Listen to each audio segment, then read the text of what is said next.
Franchising your business, or maybe you've just gone through the process and you feel like something is off. We're going to discuss franchise development and franchise developer nightmare.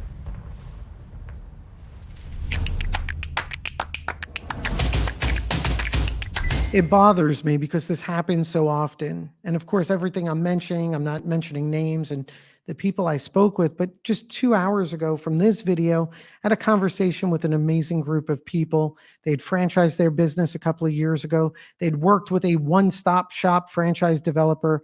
They felt like they had everything they need, but they're noticing things are off or wrong right now, and they need some help and assistance. And for me, these are the franchise development nightmares, and some information I want to share with you about, number one, why you need to be so cautious when you're evaluating who to franchise your business with. And while there's great developers, be careful of the very public one-stop shops that'll tell you they're doing everything for you. FDD development, legal, accounting, marketing, and that you just pay them one fixed fee. In my opinion, not only is that illegal and you should have your relationship with your lawyer directly, my experience is that they're selling you a package of everything and you're not getting much of anything. And worse, you may be misdirected and lose traction. And some of the nightmares we're going to talk about right now are some examples. You could check out our video that goes into more depth about warning signs before choosing a franchise developer. So the concern or issue comes about, you franchise your business, you're trusting an organization. It ends up they do everything, but what we see after the fact is just cookie cutter production of an FDD, a website, a marketing strategy. And an FDD, an item 19 financial performance representation, that's not ready to go to market. Or if you do, you're not going to close deals and you're certainly not going to get broker interest. So I'll give this example. Let's use a hypothetical example, but this is based on real world. In this case, a service-based business. They want to franchise their business. They're in a certain home service category. They franchised a couple of years ago. They're trying to qualify some leads. They want to register their FDD. They've gotten resistance from state regulators on the FDD because of their item 19. Well, let's talk about some of the nightmare issues we see. And by bringing it up, I want to help you understand these are important development factors for however you go about your franchise development process. Keep them in mind, and also consider right track, wrong track. So for this service business, the first warning sign or nightmare item that we had seen is they're a home service-based business. You don't set up a retail location. You don't set up a brick and mortar location. You're a mobile business. You could start off as a home-based business, and maybe you could have a back office. So right out of the gate, what I see in the offering is that they're not offering multiple territory sales. They're offering multiple outlets. And this is a topic we discuss often. If you're a service business, you're going to award a franchisee a territory that they're going to operate in. Well, what if they want to operate in an additional territory nearby? They want to double the size. Well, then in the franchise sales process, we're going to be selling them 2 territories. And they're going to operate both of those territories under one franchise agreement. And we're going to report their data in our item 19 as one franchise business. Why? Because even though they're operating in 2 territories, they're treating the business as one franchise outlet, one franchise business. And it makes sense. Compare that to a restaurant. If I want to open up 2 locations, I'm going to sign 2 different franchise agreements. I'm going to operate 2 different locations, and that makes sense. So in this case, it was a service-based business. FDD was set up as if they were a restaurant or retail, meaning I could buy 1 territory under 1 franchise agreement. And if I want to buy more than 1 territory, I got to sign another franchise agreement. It doesn't work, and it's going to hurt your item 19 down the line. Why is this a nightmare? Because they want to sell franchises. Brokers are not going to be attracted to this franchise system. They're going to look at it and say, this is the wrong structure. A franchise broker, a good one, is going to say, I have candidates who want to buy multiple territories, which is going to result in a higher initial franchise fee and a higher commission for the broker, higher fee for the franchisor, and for the franchisee, they're going to have one agreement for multiple territories. So the structure is off. Brokers are not going to be interested, and it doesn't work. In this case, they said to me, Charles, We do. We have a candidate who wants a location that's big, and we were just going to sell it to them under one franchise agreement. Well, number one, you're losing out on franchise fees, but how big is the territory? And then when you sell the next one, what's the size of territory for your other franchisee? Will it be smaller? And if it is that unfair to the second one? So in this case, service-based business, you needed multiple territories, a multi-territory structure.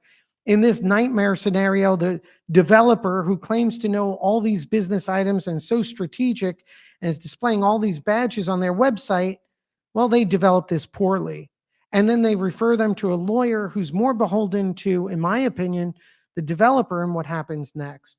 The lawyer just prepares a cookie cutter FDD as if it's a restaurant when it's a service-based business. What does this nightmare issue mean for this new franchisor? They don't meet best practices. They're going to have a ton of friction in the franchise sales process, and they're going to need to change their FDD, whether they realize it now or in the future. So that's nightmare scenario one, is territory structure. Two is they don't have a good royalty structure to support development and growth. In this case, they had a single royalty rate, percentage based. But my question or concern to this potential client was, what happens if a franchisee buys multiple territories, a big territory, and doesn't perform? Well, it's hard to terminate agreements. They should have also considered minimum royalty structures. So the FDD structure is wrong. The next nightmare scenario was the following. I look at the item 19, and they're displaying the data for their company-owned outlets. But there's no way for anyone to understand how big of a territory the company-owned outlets operate in. Sure, it said a geographic area, but what does that mean? Is that geographic area the equivalent of one territory, or is it the equivalent of three? So the territory structures were misaligned, which made the item 19, in my opinion, very difficult to understand and certainly not meeting best practices. Again, because there was that about the expenses, labor, management expenses, cost of goods sold. And unfortunately, there's no way for you to share that information because it's not in the item 19. In this nightmare scenario, why would a developer let this happen? And why would an attorney not bring this up as a potential issue? Because it's cookie cutter. And then getting to the next item, we went through the website, and I promise you, everything that was mentioned in the website was so generic that it could have applied to any business in the industry. And in fact, it was very difficult to understand what the franchise business was. The headline was, become a franchisee brand, right? So become a franchisee of brand X. Okay, so that's the headline. I don't know what it means to become a franchisee, and no one's telling me what brand X is. The next headline is, the industry is growing and does X billion of dollars. Again, you could insert almost any industry on the planet, but why does that matter to me? What business am I potentially buying? How does it transform my life? Nowhere on the website. Then my favorite part, they mention getting unparalleled training, support, and assistance. All generic terms, don't know what the training, support, or assistance is. Technically, I don't even know exactly what the business is. It was a service category, but I didn't know at what level am I doing it? Am I performing the services? Do I need to be a tradesman? Can I outsource sales? Can I outsource or subcontract production? None of this was there, which gets the other nightmare scenario that I see a lot of franchise developers do. They package all this, they give it to everyone, then they have them start spending money on monthly marketing. So now we're spending money, leads are coming to a franchise sales website that says nothing, and then it starts a conversation with leadership team where you go through an FDD and there's no clear delineation on what a territory is, and certainly how I can operate multiple territories. And there was no way for me to look at the item 19 and understand what profitability, management, compensation, and other expense factors look like. I just have a general category of expenses, which I would say is the laziest thing I've ever seen. Lazy. It's funny. I hear some of these developers, and we do legal plus franchise development. We're a firm. I've owned a franchise company. This is what we do with our clients. But I'll hear these franchise development companies, not all of them, there's some that are exceptional, say how they know the business end of it, or they've been a franchisor, so they know all these other categories. But they're rubber stamping and cookie cuttering this process, and it's a nightmare. So if you're thinking about working with a franchise developer, It's a red flag if they tell you they're a one-stop shop for everything. Understand your strategy, your development.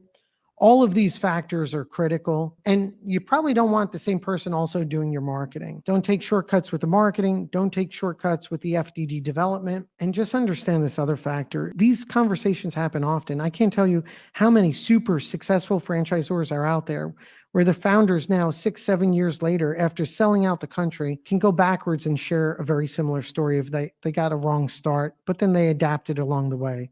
So none of this is fatal, but just know if this scenario has happened, if you have to rebuild. Focus on your 5-year commitment, focus on your 5-year plan, get different opinions. And remember, the game here is not to have an FDD and not to have a franchise sales website. It's to win at franchising. Hope this helps.